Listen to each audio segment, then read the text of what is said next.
Il y a ce moment. Vous savez lequel? Quelqu'un dit quelque chose et ça n'est pas simplement critique, c'est plus que cela. C'est précis, c'est ciblé, c'est conçu pour vous toucher exactement là où ça fait mal. Peut-être que c'était un commentaire sur votre apparence, ou sur votre compétence, ou sur votre valeur en tant que personne. Et le pire, c'est que ça venait de quelqu'un que vous aimiez, quelqu'un de proche, quelqu'un dont vous pensiez qu'il vous connaissait mieux que ça. Et voici ce qui se passe ensuite. Vous commencez à vous demander si c'est vrai, si ce qu'ils ont dit a un grain de vérité, si peut-être, d'une certaine façon, ils ont raison. Peut-être que vous êtes vraiment un bon à rien, peut-être que vous ne valez pas vraiment la peine, peut-être que c'est la raison pour laquelle ils vous l'ont dit, pas par méchanceté, mais parce que c'était simplement la vérité. Et pendant ce temps, cette personne continue simplement sa vie. Elle ne semble pas bouleversée, elle ne semble même pas vraiment consciente d'avoir dit quelque chose d'aussi dévastateur. Pour elle, c'était juste une remarque, une blague, une observation. Pour vous, c'était une blessure. Il y a une tendance à blâmer la victime dans ces moments, à supposer que si quelque chose vous a blessé, c'est que vous êtes trop sensible, que vous trop réagissez, que vous ne pouvez pas prendre une blague. Et souvent, la personne qui vous a rabaissé renforce cette narration. C'était juste une blague, tu n'as pas le sens de l'humour, pourquoi tu prends tout si personnellement? Mais voici ce que personne ne vous dit vraiment. Il y a une psychologie derrière cet acte de rabaisser quelqu'un, et elle n'a rien à voir avec votre sensibilité. Il y a une raison très particulière pour laquelle certaines personnes ont besoin de vous diminuer, et cette raison révèle quelque chose de profond sur la façon dont elle se voit elle-même. Quand une personne dépense de l'énergie à vous rabaisser, et je veux être clair, ça demande de l'énergie, même si ça semble spontané, elle est en train de faire quelque chose de très spécifique avec son système émotionnel. Elle est en train de transférer, de projeter, de se vider d'une sensation en la versant sur vous. Les recherches en psychologie sont claires sur ce point. Quand quelqu'un dépend émotionnellement de rabaisser une autre personne, c'est généralement parce que cette personne porte une blessure, une sensation d'insuffisance, un doute profond sur sa propre valeur. Et au lieu de traiter cette blessure directement, ce qui serait difficile, qui serait inconfortable, elle la projette vers l'extérieur. Elle vous rend petit pour se sentir grande, elle vous doute pour renforcer sa propre certitude, elle vous rabaisse pour se remonter. C'est une stratégie de régulation émotionnelle, et elle n'est pas consciente généralement. La personne qui vous rabaisse ne pense probablement pas « je vais diminuer cette personne pour me sentir mieux ». C'est automatique, c'est un réflexe, c'est ce que son système nerveux a appris à faire pour gérer l'inconfort interne. Maintenant, d'où vient ce besoin? Pourquoi certaines personnes doivent-elles rabaisser les autres? Il y a généralement une histoire. Une histoire de quelqu'un qui a été rabaissé lui-même, quelqu'un qui a reçu le message très tôt que sa valeur était conditionnelle, que l'amour était une récompense pour la performance, que le critère principal pour être digne était de surpasser les autres. Peut-être avait-il un parent qui comparait constamment. « Pourquoi tu n'es pas comme ton frère? » Ou un environnement où la compétition était la seule monnaie qui comptait. Ou un système de valeurs fondé sur la domination. Celui qui gagne est bon, celui qui perd est inférieur. Ces messages s'enracinent profondément et ils créent une structure psychologique très particulière. Une structure où le sentiment d'estime de soi est constamment fragile, où il faut prouver encore et encore que vous êtes assez bon.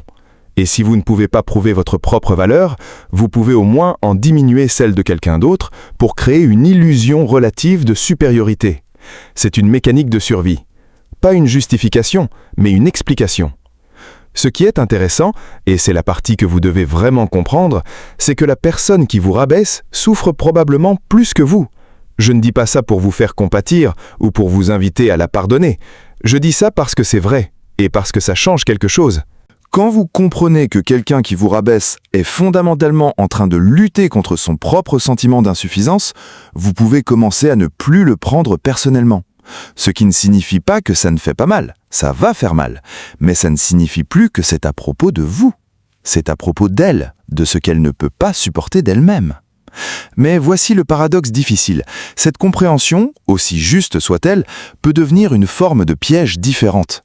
Parce qu'une fois que vous voyez la souffrance derrière le rabaissement, il devient facile de justifier, de dire « elle a juste des blessures, elle fait du mieux qu'elle peut ». Et avant que vous le réalisiez, vous avez accepté le comportement. Vous avez pardonné ce qui n'a jamais vraiment été abordé. Vous êtes retourné à la relation comme si ce moment n'avait pas eu lieu. Et la personne qui vous rabaisse, elle apprend quelque chose dans ce processus.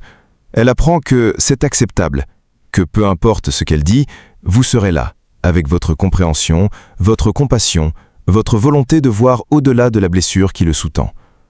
Et ça la rend libre de continuer, parce qu'elle ne paie jamais vraiment le prix de ce qu'elle fait. Voici ce que je veux que vous compreniez, et c'est important. Il n'y a rien de mal à voir la souffrance chez quelqu'un d'autre. C'est de la maturité émotionnelle. C'est de l'empathie.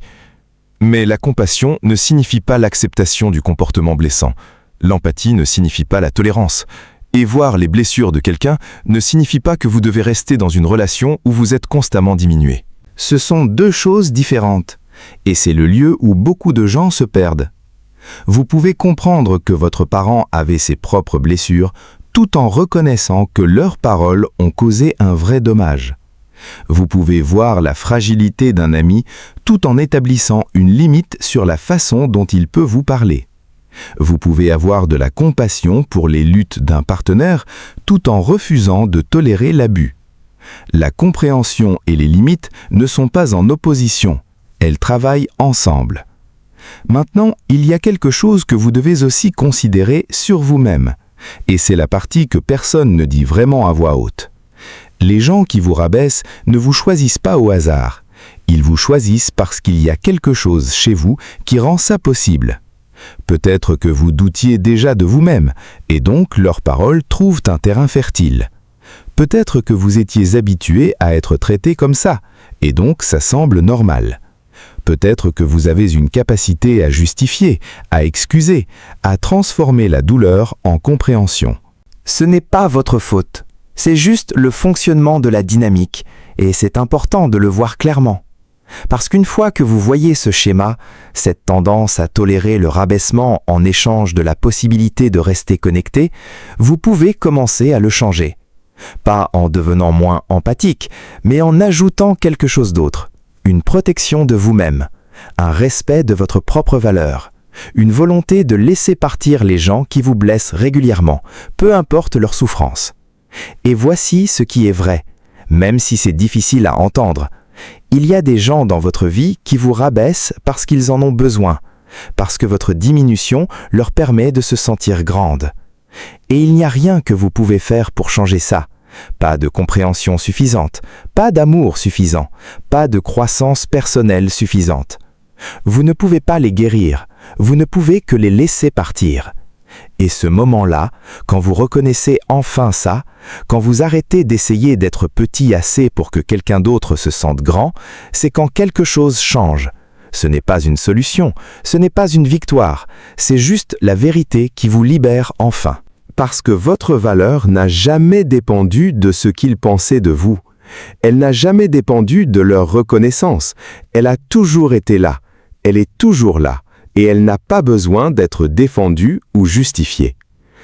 Si vous vous reconnaissez dans ces dynamiques, si vous avez passé du temps à essayer de comprendre pourquoi quelqu'un d'important pour vous avait besoin de vous diminuer, il y a quelque chose d'autre que vous devez savoir. Parce que cette façon d'être, cette capacité à transformer la douleur en compassion, elle vous affecte dans tous les domaines de votre vie. Et une fois que vous commencez à le voir, une fois que vous commencez à comprendre les racines profondes de ces schémas, quelque chose de profond peut commencer à changer. Il y a plus à explorer ici.